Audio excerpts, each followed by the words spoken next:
তা এই উদ্ভিদ রাজ্যের শ্রেণীবিভাগ আজকে তোমাদের বুঝিয়ে দিচ্ছি, তারপরে প্রাণী রাজ্যের শ্রেণীবিভাগটা বোঝাবো।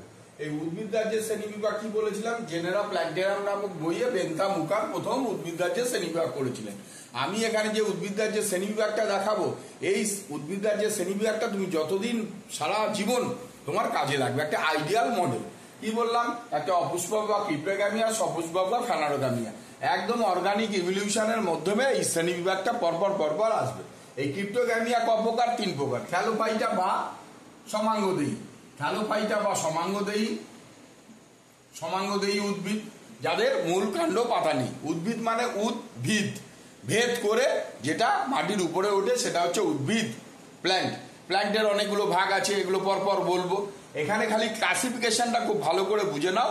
বেন্থাম মুকার হচ্ছেন এই উদ্ভিদ রাজ্যের শ্রেণীবিভাগ প্রথম করেছিলেন এবং জেনেরা প্ল্যান্টেরাম রকম বই। তাহলে উপুষ্পক উদ্ভিদ, সপুষ্পক উদ্ভিদ। অপুষ্পক উদ্ভিদ 3 প্রকার, থ্যালোফাইটা,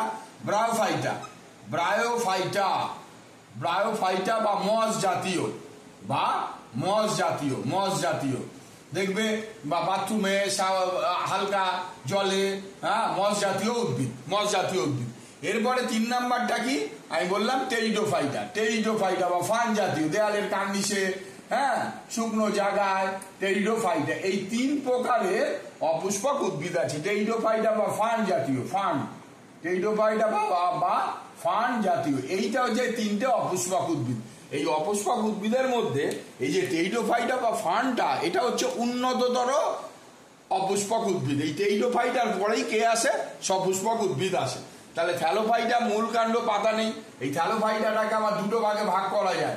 একটা হচ্ছে তোমার ফানজাই, ছত্রাক, ব্যাঙের ছাতা, ছত্রাক বা ফানজাই। আর একটা কি, শ্যাওলা বা অলগি। এর অনেক ভাগ আছে, ভাগগুলো আস্তে আস্তে জানবে। এই মডেলটা জাস্ট আগে মনে রাখো। দেখো জীবনে কদিন আর বাঁচবো, এই 3-4টে উদ্ভিদ, 1টা 2টো 3টে, 1টা 2টো 3টে 4টে, আর এখানের ভাগ যখন দেখাবো, গোটা 1টা 10টা উদ্ভিদ সম্পর্কে জানলে আমার টোটাল উদ্ভিদ রাজ্য 3.5 লক্ষ প্রজাতির উদ্ভিদ আছে। উদ্ভিদ সম্পর্কে আমার একটা বেসিক জ্ঞান অর্জন হয়ে যাবে।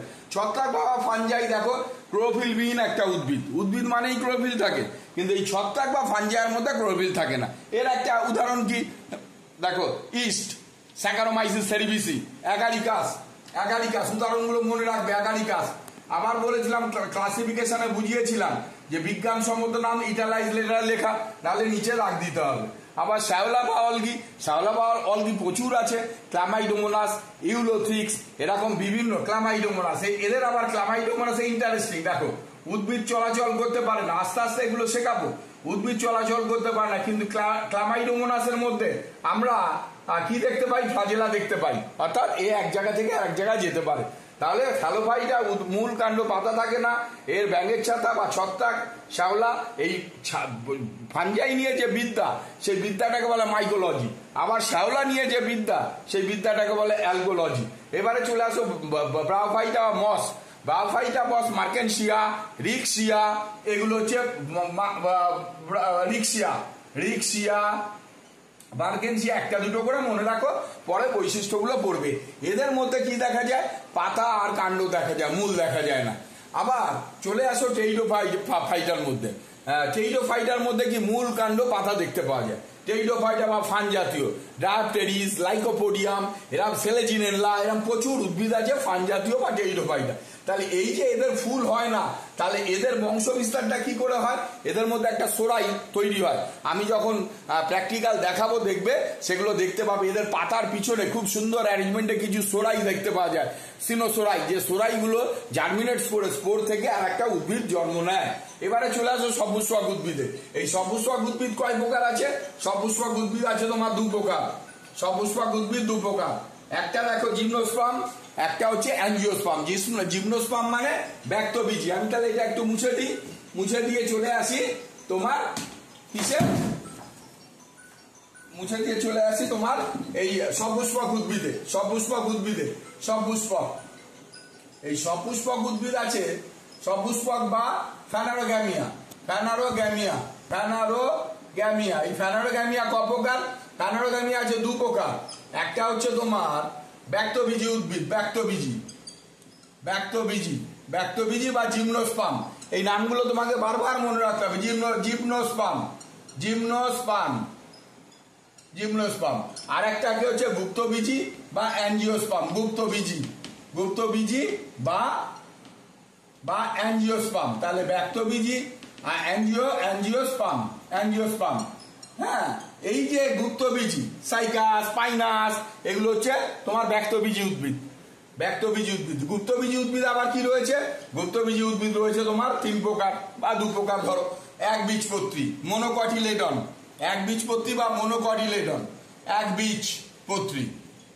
মনো মানে এক, মনো মানে এক, ডাই মানে 2, টাই মানে 3, টেটা মানে বারবার তোমাদের শেখানো হয়। মনো কটিলেডন, মনো মানে এক, কটিলেডন মানে বীজপত্র। একটা বীজপত্র আছে, ধান, ভুট্টা, গম, এগুলো সব এক বীজপত্রী।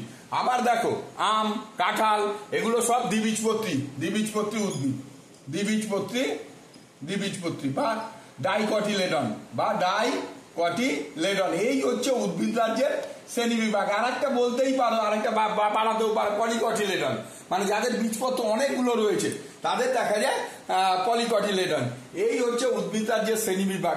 এইরকম যদি তোমার এক বীজপত্রীর একটা, দ্বিবীজপত্রীর একটা, ব্যক্তবীজি একটা, তিনটে, আর ওখানে দেখলে থ্যালোফাইটা, ব্রাউফাইটা, টেরিডোফাইটা, মানে শ্যাওলা, পলনি, ফানজাই দিয়ে 5টা, 3টে, 8টা, মোটামুটি 10টা উদ্ভিদ সম্পর্কে যদি তুমি পড়াশোনা করো, ভালো করে তার জীবন সাইকেল, লাইফ সাইকেল ডিটেলসটা পড়াশোনা করো, টোটাল উদ্ভিদ রাজ্য সম্পর্কে তোমার একটা জ্ঞান অর্জন হবে। কারণ 3.5 লক্ষ